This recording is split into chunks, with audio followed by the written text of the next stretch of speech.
Longest game. I bet you've played a game with a friend at least once and been like, "Bro, this is taking forever." Let me tell you, that ain't nothing, cause Billy Fellows played Peter Lalich in London 2024 and it lasted for a whopping 272 moves. Latest first capture. Imagine playing a game for more than 90 moves with no pieces being gobbled up yet, cause that is exactly what happened in 1969, where Rogoff and Williams played a game where the first piece was gobbled up on the 94th piece. Latest castling. Sometimes people say that you shouldn't castle too early, but I'm sure that what they didn't mean is what happened in a crazy game between Neshawat and Garrison in Michigan 1994, where Black castled after 48 moves, bro. Shortest game. The shortest checkmate is called the Fool's Mate, and it occurs after Black makes a bunch of super stupid moves and White can just checkmate him with his queen with no problem. Most grandmasters. Russia has always gone absolutely sicko mode when it comes to chess, and they have been dominating the chess world for a long time. In 2024, there are 2,076 grandmasters in the world, and almost 300 of them are from Russia. Absolute gigachads. Strongest team. In the 13th Olympiad in 1958, the Soviet Union basically created an Avengers-level chess team, with absolute chess geniuses and superstars. 4 of them were world champions: Mikhail Botvinnik, Vasily Smyslov, Mikhail Tal, and Tigran Petrosian, and they also had David Bronstein, who was a world championship challenger, and Paul Keres, who was the runner-up in the candidates tournament 4 times. Longest unbeaten streak. This realistically shouldn't even be a question, cause boy, you already know that it's held by the GOAT Magnus. He was unbeaten for a crazy 125 matches, only to lose to the Polish GM, Jan Krzysztof Duda. Highest rating. What a surprise, this record is also held by Magnus Carlsen. In 2014, he achieved the highest ever FIDE rating of 2,882, and no one has been able to reach it since. Longest time at number 1.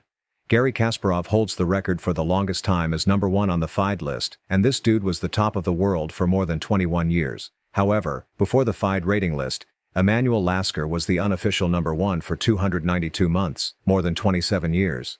Youngest Grandmaster. The youngest player to be awarded the Grandmaster title by FIDE is Abhimanyu Mishra. This lil bro became a GM when he was 12 years, 4 months, and 25 days old, and he is still kicking some serious now at 15. Best result in simultaneous games. In 1922, Jose Raul Capablanca decided to turn into an absolute sigma and try to play 103 opponents at the same time, and boy, you better know that he didn't just try, cause brother was so OP that he ended up winning 102 games and only drawing 1, which is why he is one of the GOATs. Most chess games played at the same time. In 2011, Iranian GM Ehsan Qayyum Magami decided to try to speedrun chess, and he played 604 at the same time. Not only this, but my dude managed to win 580 games out of those 604. Youngest player to ever beat a GM. The youngest Giga Chad ever to smack up a GM was Ashwath Kaushik, who beat GM Jacek Stopa on February 18, 2024. Oldest world champion. Wilhelm Steinitz was a bit of a late bloomer, and he is officially the oldest dude to become world champion. He was still only 58 years young, however, ready to smash losers with smaller elos than him when he became a world champion in 1896. Fastest checkmate in tournaments. You may think dudes in tournaments are super smart, and could never be so small-brained to lose in 4 moves, but boy, would you be wrong. In a game between Lazard and Guibaut in 1924, this is exactly what happened when Lazard destroyed Guibaut in just 4 moves. Largest tie for first. At the National Open in Las Vegas in 2000, all of these 13 dudes wanted all the fame, and they all ended up being first. The dudes were Grandmasters Jan Elvest, Alexander Golden, Alexander Baburin, Pavel Blatny, Edward Gufeld, Yuri Shulman, Alex Yermolinsky, Gregory Kaidanov, Dmitry Gurevich, Alexander Strapunsky, and Gregory Serper, and international masters Raid Milovanovic and Levon Altunian. Fastest World Chess Championship win. In a match between the crazy dude that is Vladimir Kramnik and legend Garry Kasparov in 2000, when Kramnik tried to dethrone Kasparov, whose butt was so ingrained into the chess throne after sitting on it for 20 years, he ended up smacking him up in only 14 moves. Longest chess tournament. The longest chess tournament ever was the 1934 to 1937 Moscow Championship, which lasted for 2.5 years, but this is kinda a weird one because there were a lot of breaks and weird scheduling. First computer to beat a human. Nowadays computers smack humans up on the regular when it comes to chess, But only a mere 27 years ago this wasn't the case. Everyone became the shocked Pikachu face when Deep Blue smashed Kasparov in 1997, which led to Gary smashing Deep Blue. Most games played in a chess marathon. Askild Bryn and Odin Blick-Ravea, two regular dudes, decided to try to not touch grass for as long as possible and started to play chess for as long as possible. This led to them playing chess for 61 hours, 3 minutes and 34 seconds, which is just insane. Most online bullets game in a year. This number, however, is nothing for Hikaru Nakamura, who played over 100,000 bullet games in 2020. This is pretty normal.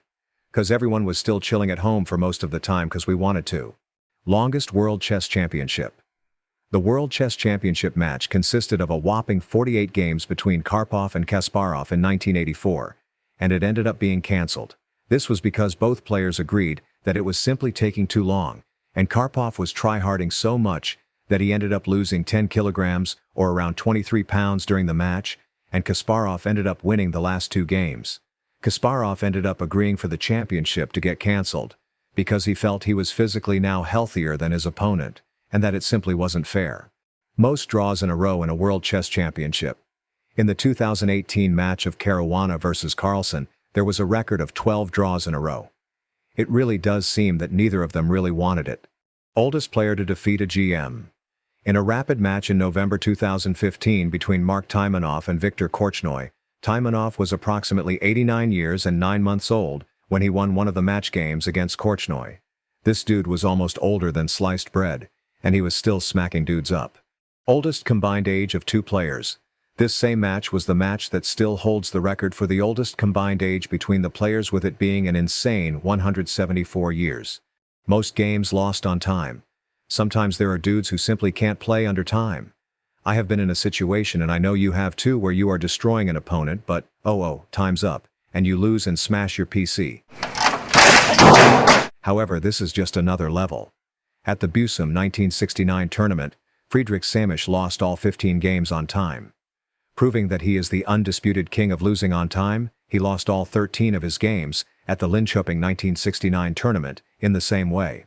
Most tournament victories. Some people don't even win 1,000 games in their life, and this crazy motherfucker John Curto had won 1,009 tournaments by the time he passed away in 2022. Most rated players in a country. Even though Russia has the most GMs, it is actually the German dudes that have the most FIDE rated players with them, having over 11,300 rated guys in 2018.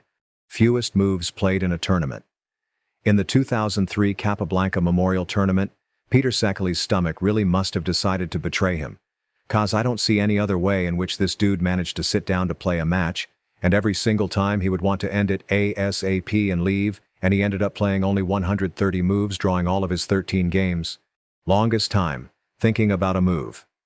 In Spain in 1980, the Brazilian international master Francisco Troa spent 2 hours and 20 minutes over his 7th move, even though there were clearly only 2 good moves he could play. After blitzing out another 21 moves in serious time trouble, he resigned. His opponent Luis Santos was feeling pretty bamboozled and said to Troa that he didn't understand why he thought for 2.5 hours when there were just 2 good moves. Poor Troa just replied with, "Neither do I."